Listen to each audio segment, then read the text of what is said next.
Olá, amados irmãos e amadas irmãs.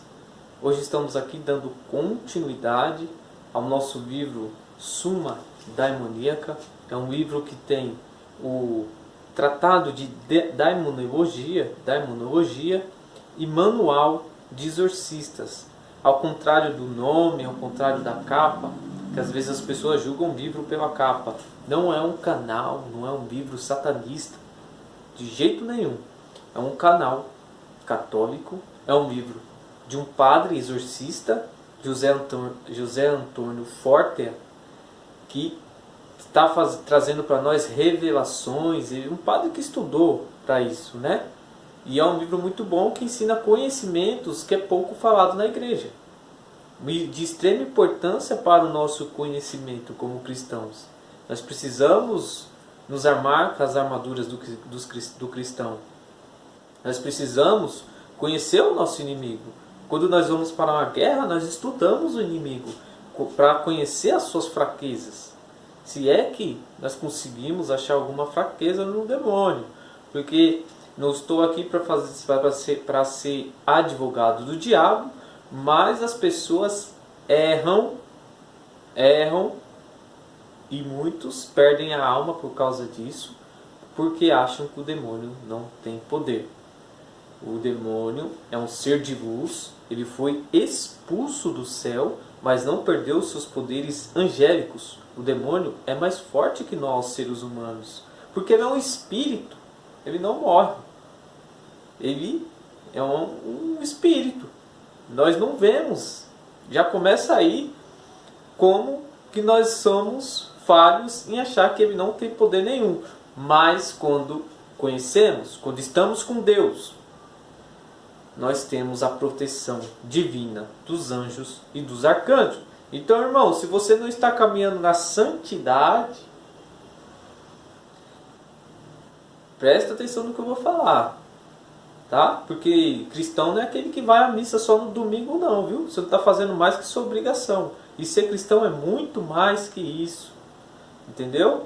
Então, nós temos que deixar de ser aqueles cristãos mornos, aqueles cristãos frios, aqueles cristãos que não conhecem a própria doutrina da igreja. Isso aqui é um conhecimento riquíssimo que todos os católicos deveriam saber. Isso deveria ser ensinado nas catequeses, né? Mas poucas pessoas buscam esses conhecimentos. E sabendo dessa dificuldade, nós estamos trazendo este canal. Traz livros com conteúdos católicos que vão ajudar na nossa vida espiritual, que vão nos ajudar a crescer espiritualmente, ter conhecimento também, porque quando nós conhecemos, poucas pessoas vão conseguir nos enganar. Quando não conhecemos nada, qualquer lobo vestido de ovelha consegue nos desviar dos caminhos de Deus. Então, amados irmãos e irmãs, é muito sério isso. É muito sério. A igreja ela deixou de carregar a Bíblia, a palavra de Deus está sendo já substituída pela tecnologia, para você ver como que o mundo está caminhando na direção contrária. A igreja ela tem que se atualizar, mas ela não pode perder os seus princípios. E nós somos membros da igreja. O corpo de Cristo, fazemos parte do corpo de Cristo, nós temos que saber dessas coisas. Amados irmãos, iniciamos então o nosso terceiro capítulo, parte 4, se eu não me engano. Parte 4. Vamos continuar ali na questão 37, que vem com a seguinte pergunta: podem provocar catástrofes ou acidentes? Os demônios podem provocar catástrofes ou acidentes? Questão 38. O demônio pode fazer milagres? E também vamos ver a questão 39. Como sabemos que algo é causado pelo demônio? Então vai ser lida essas três questões no dia de hoje. Estamos reunidos em nome do Pai, do Filho e do Espírito Santo. Amém. Vinde, Espírito Santo, enchei os corações dos vossos fiéis e acender neles o fogo do vosso amor. Enviai, Senhor, o vosso Santo Espírito, e tudo será criado, e renovareis a face da terra. Oremos.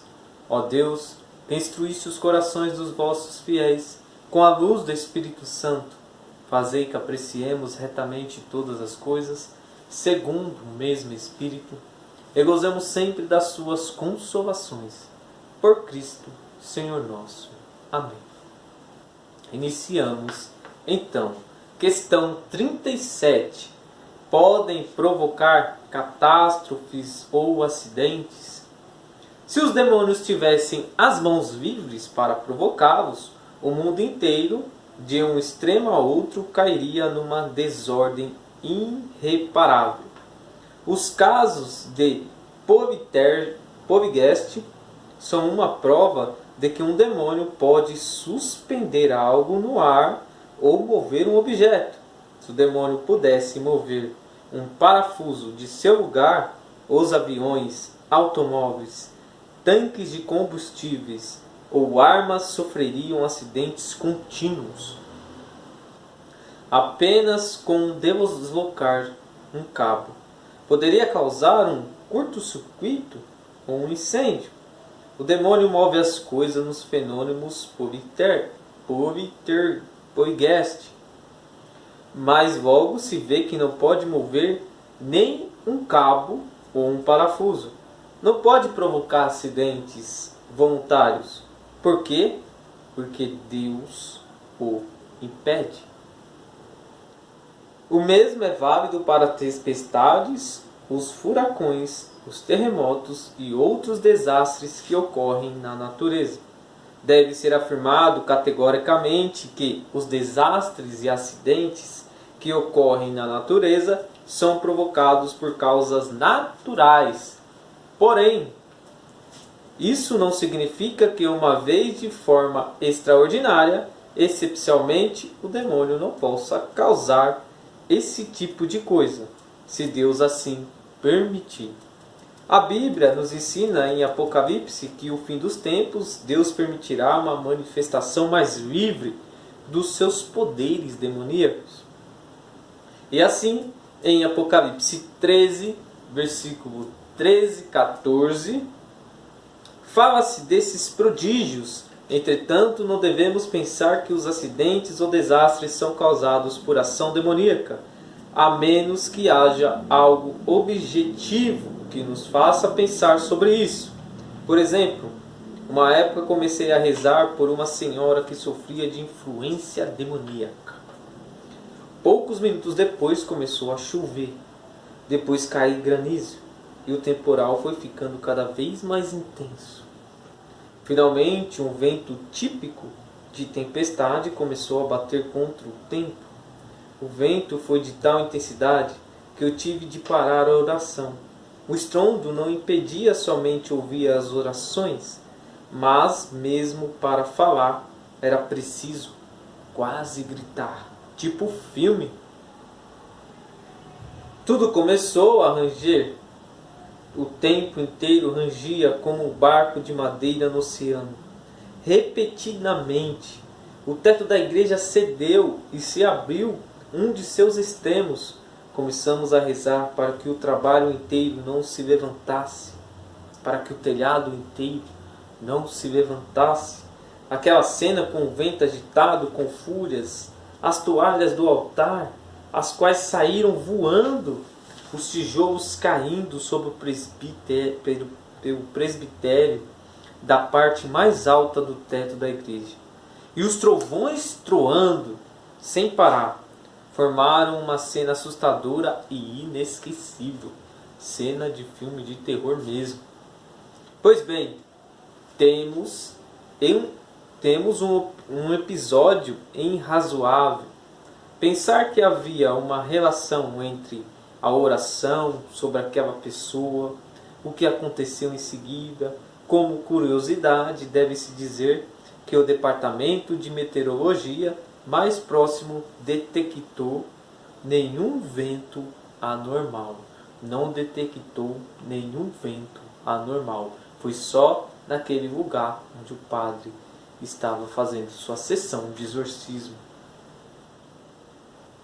Razão pela qual, a princípio, a seguradora se negava a pagar pelos prejuízos. Ou seja, a igreja tinha um seguro, mas como a meteorologia em volta, que vê a previsão do tempo, não conseguiu detectar nenhum vento desse que o padre relatou, a seguradora não pagou o seguro, porque aconteceu somente naquele momento da sessão de exorcismo, somente ali, na igreja. Questão 38. O demônio pode fazer milagres? Tendo Moisés e Araão chegado à presença do faraó, fizeram o que o Senhor tinha ordenado. Araão jogou sua vara diante do rei e de sua gente, e ela se tornou uma serpente. Mas o faraó, mandando vir os sábios, os encantadores e os mágicos, estes fizeram o mesmo com seus encantamentos. Jogaram cada um suas varas, que se transformaram em serpentes, mas a vara de Arão engoliu as serpentes deles. Está em Êxodo essa passagem, pode procurar lá. Êxodo 7, versículo do 7 ao 10. Na Idade Média, ao se falar aos teólogos, bastava que alguém apresentasse esse texto e tudo ficava claro. Hoje, no entanto, quando alguém apresenta um texto da Bíblia aos teólogos, é preciso depois provar que o texto significa o que diz. A autoridade da Bíblia nunca esteve tão baixa entre os teólogos. Em raros temas, como a demonologia, percebe-se de maneira mais clara o que diz a Bíblia.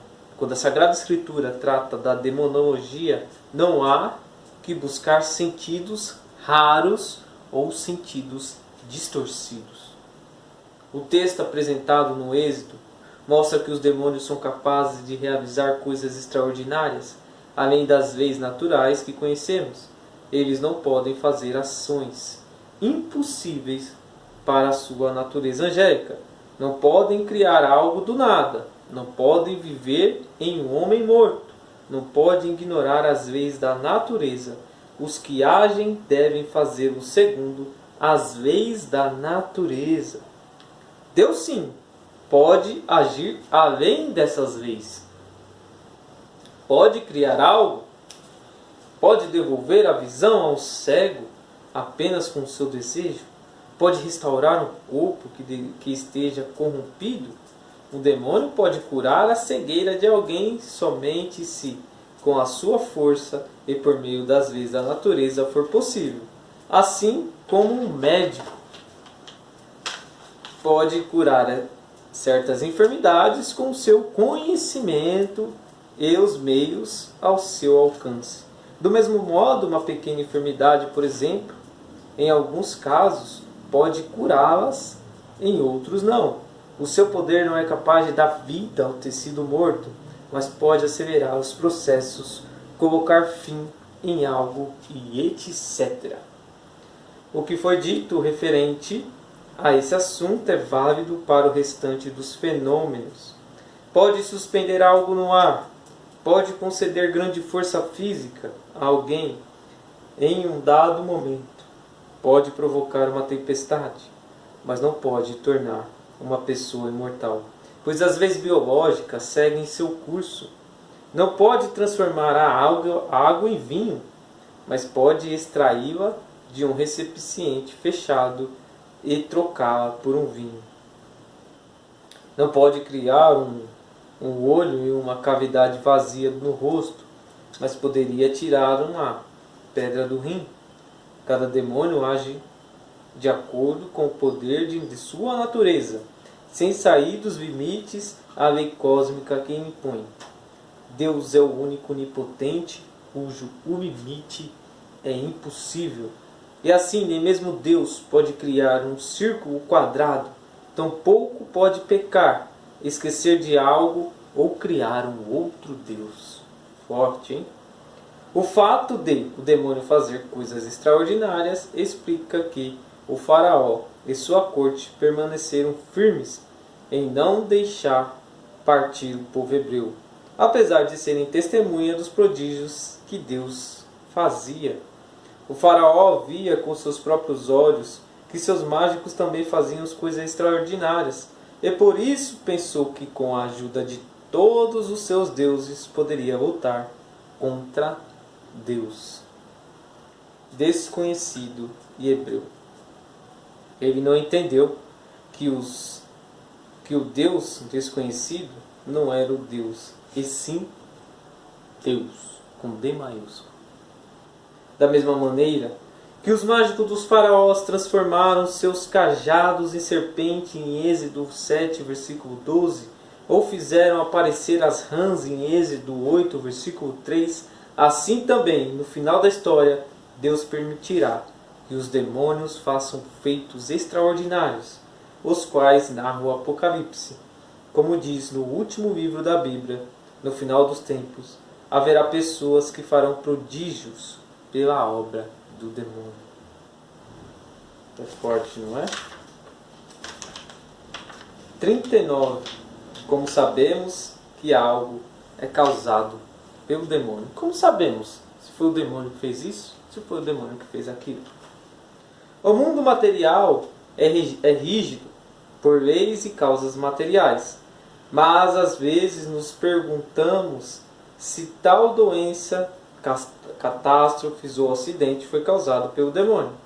Para responder a essa pergunta, poderíamos formular a seguinte máxima: a ação do demônio no homem e na natureza.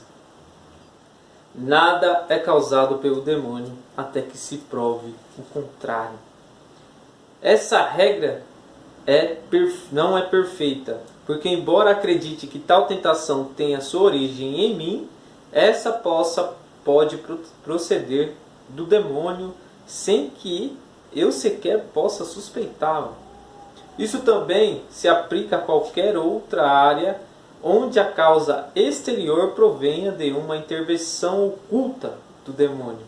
No entanto, há mais benefícios em seguir estritamente essa regra do que se deixar levar por uma contínua suspeita. Deve-se afirmar categoricamente que o natural tem uma causa natural. Um cientista só pode atribuir às causas não físicas aqueles fenômenos impossíveis de serem explicados pelas causas deste mundo material.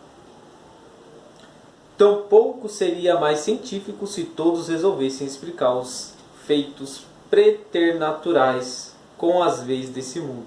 Por exemplo, um feito em que uma virgem de gesso chore sangue humano, caso de Civitavecchia, Itália, é um fato sobrenatural. Se um cientista insistisse em explicar isso com razões naturais, a única coisa que demonstra é quão pouco razoável pode ser.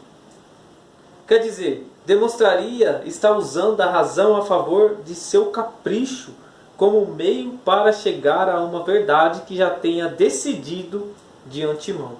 Um cientista que usa a razão para seu capricho já não é um cientista, e sim uma espécie de bruxo ou mágico da razão.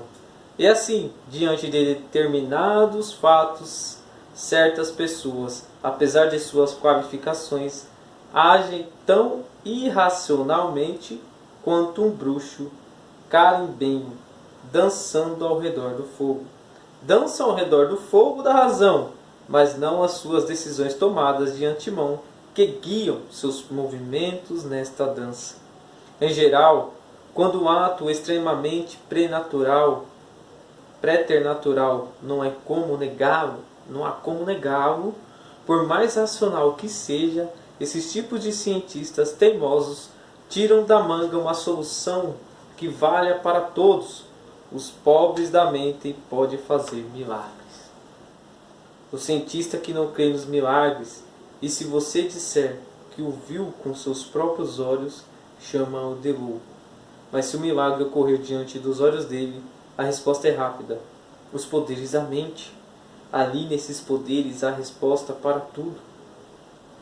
Não importa que seja uma estigmatização, a liquidificação de um sangue coagulado, caso do sangue de São Genaro e de São Pantaleão.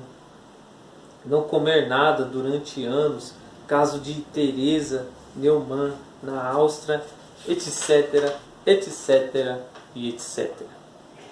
Os escribas, os fariseus, não levaram em consideração os milagres de Jesus, pois eles encontraram uma desculpa perfeita para tranquilizar sua consciência. Disseram que ele realizava os milagres com o poder do demônio. Hoje essa desculpa é inadequada, principalmente se quem diz é ateu. Então apelar para os poderes da mente, as forças do universo ou o famoso só conhecemos cerca de 5% de tudo que nos cerca fica melhor. E o nosso terceiro capítulo, parte 4, creio eu que nós estamos na parte 4, se eu errei vocês me desculpem, mas eu acho que já é a parte 4. Fica por aqui, Deus abençoe a vida de todos vocês, continuaremos amanhã. Paz e bem, Deus abençoe a todos vocês. Se inscreva no canal, você que não é inscrito ainda. Nosso canal vem com muita novidade, com muita coisa boa, bastante informação aí para você, católico, apostólico, romano, que quer se aprofundar nos conhecimentos da doutrina da nossa igreja. Paz e bem, Deus abençoe a todos vocês.